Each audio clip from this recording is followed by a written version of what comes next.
Hello, welcome to the LaRouche PAC Weekly Report for November the 23rd, 2011. I'm John Hofle, and with me in the studio today are Alicia Cerretani of LPACTV, Sky Shields of the Basement, and Lyndon LaRouche. So Alicia, what do you have for us? All right, well, I think it's important to see exactly where we are in considering the last month that we've had. We know very clearly now that what you set into motion over the last 4 weeks, 3 weeks, was essentially halting an intended thermonuclear world war. And you did that not because of any sort of, special intelligence that was leaked to you or something like that. Just that you know the greatest enemy that exists for all nations on the planet today is not some other nation, but that it's an empire. It's the British Empire. It's the same British Empire that Franklin Roosevelt tried to dismantle after World War II. One thing, what we have to consider is this. We have, for as much as we know of actual recorded history, the planet has been dominated by empires or imperial systems, the oligarchical system.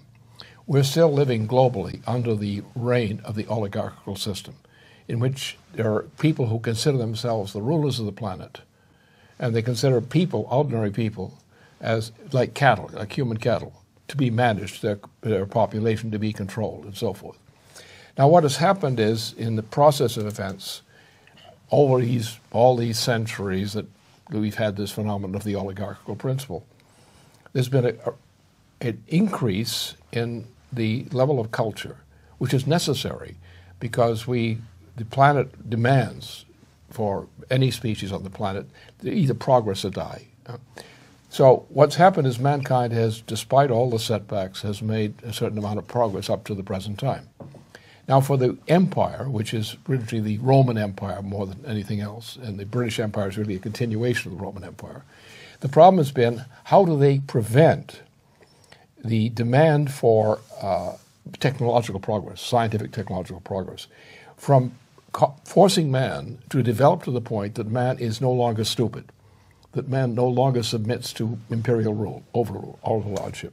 Now, what's happened now is we have made a certain amount of progress as a species. This, especially since the 2 world wars, we've still made progress. So therefore, mankind now becomes a serious threat, because to maintain the present population on this planet, human population, we have to increase the level of technology expressed, scientific progress technology. That means, if we do that, we're going to have a large population of people who are highly skilled, intellectually developed, and will no longer accept being slaves. So therefore, the British have a policy, and this became clear after 2 world wars, and now we're on the verge of the 3rd, that the time has come, the British have said, that we're now at the point of 7 billion people population on the planet. We've passed that point according to the official records. Mm-hmm. This means, the British say, we must reduce the target of human population to 1 billion or less. Now, the complicating problem is warfare.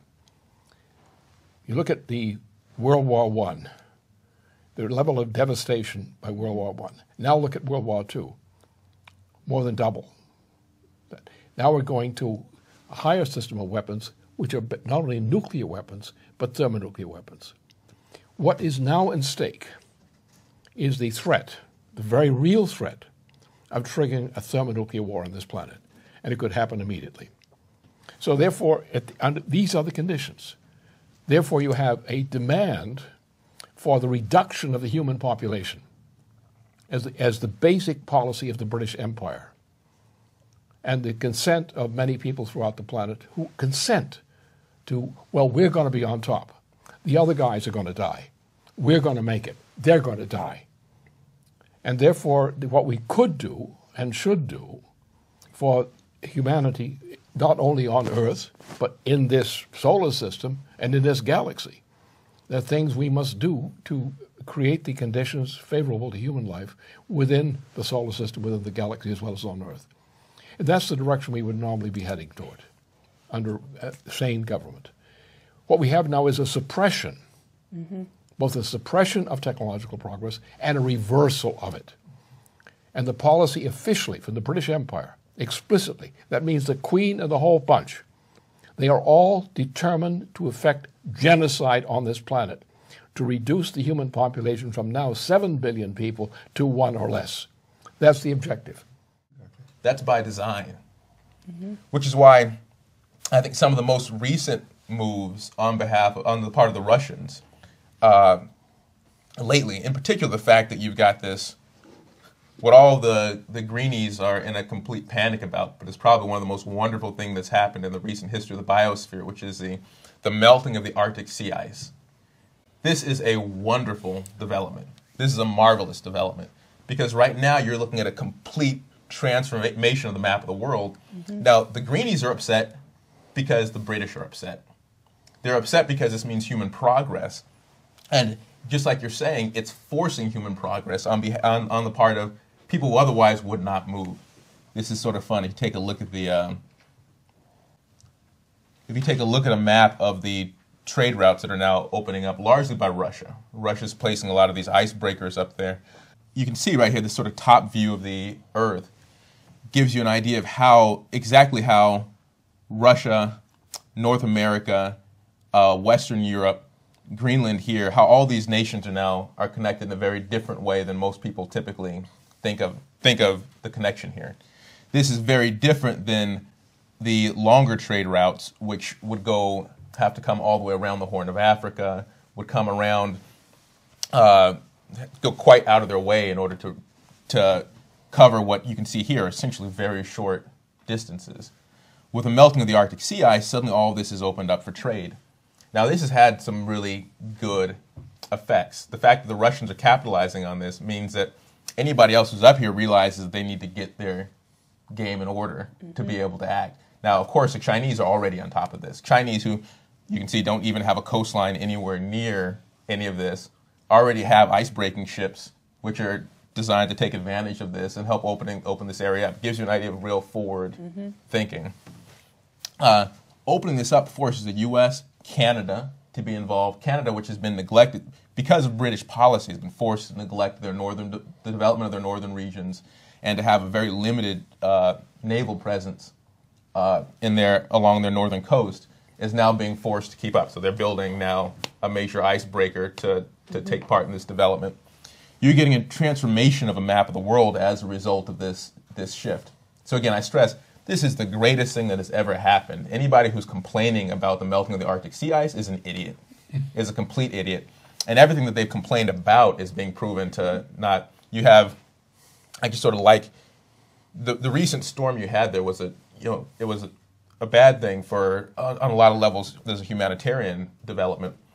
But it did show us one thing, which is one of the complaints you had about the melting of the Arctic sea ice was that, well, what this means is that you're going to see extra erosion on the shores because more water will be sloshing up on shores and it'll be eroding all this northern coastline. First, who the heck would notice in the first place? But then second, you saw more erosion over the course of a few days than you could ever see in the entire history of human activity just due to that one storm that took place just about a week or so ago in the area there. If this is not more coastal erosion, was from that. Everything that, nature unchecked will handle all of that as far as if we're not taking control of it. So those are non-issues.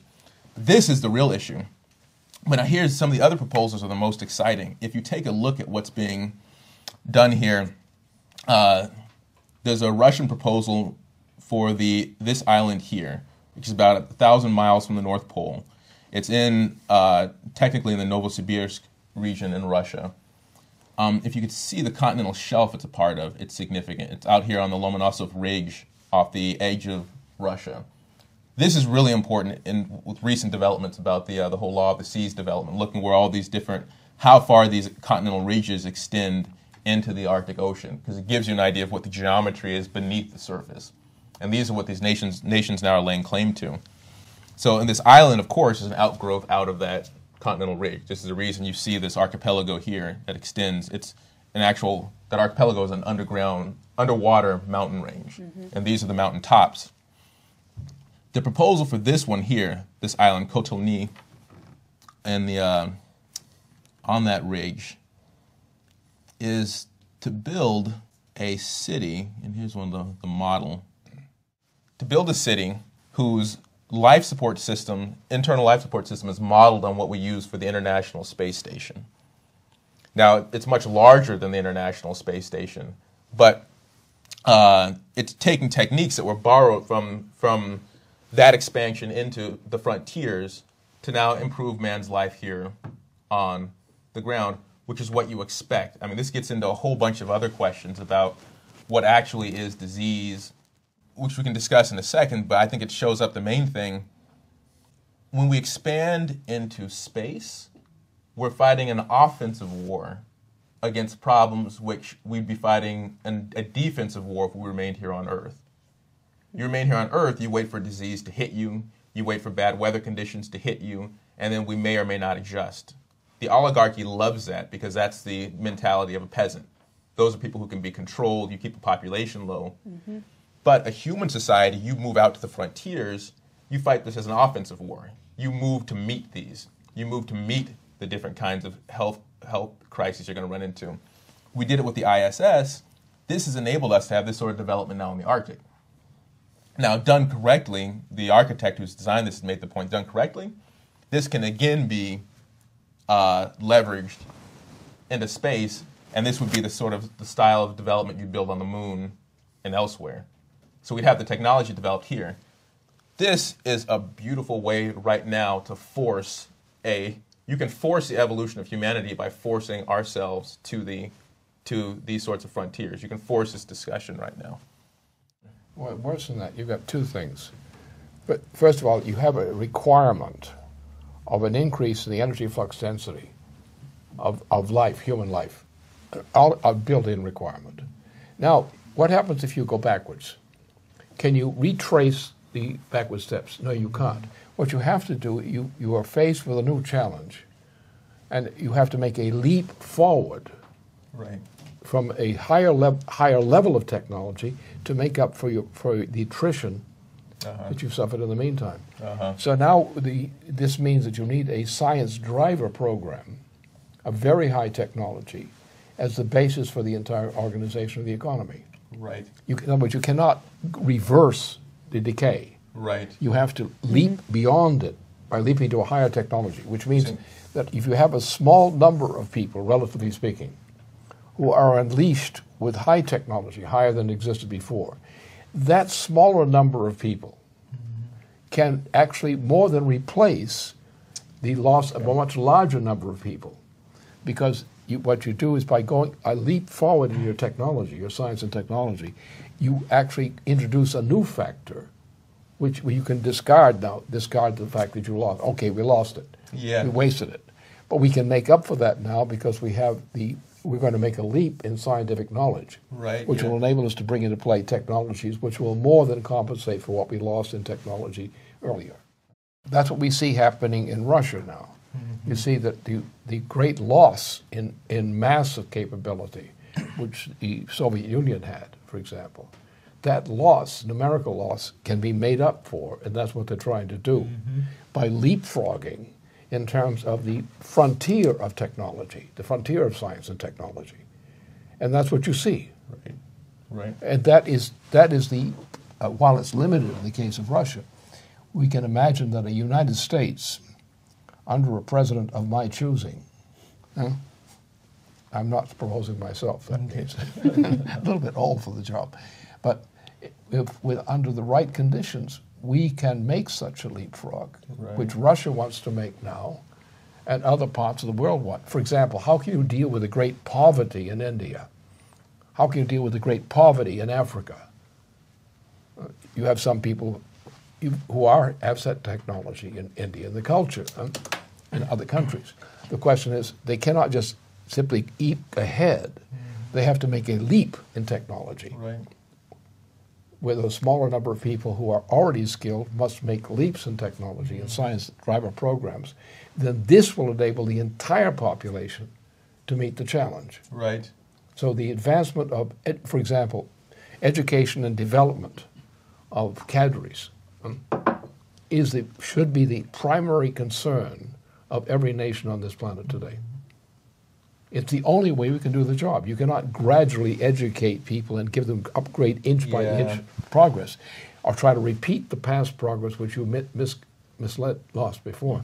You have to take new leaps forward on the basis of your most advanced culture, essentially the culture in your society. You must develop those people who you're advancing at a high rate, with high rates of technological leaps, scientific leaps. And that's the only way you can solve these problems.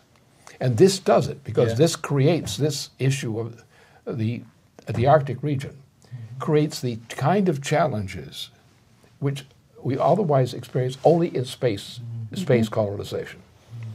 That in order just to live on Mars, just to live for a few days on the moon right now, you have to make leaps in technology with a relatively small number of people. And it's those leaps in technology by a relatively small part of the population which become now the driver. And that's what's happening with the Arctic. The idea of an Arctic option, and which is a great challenge, because you have to invest a lot in making that thing work.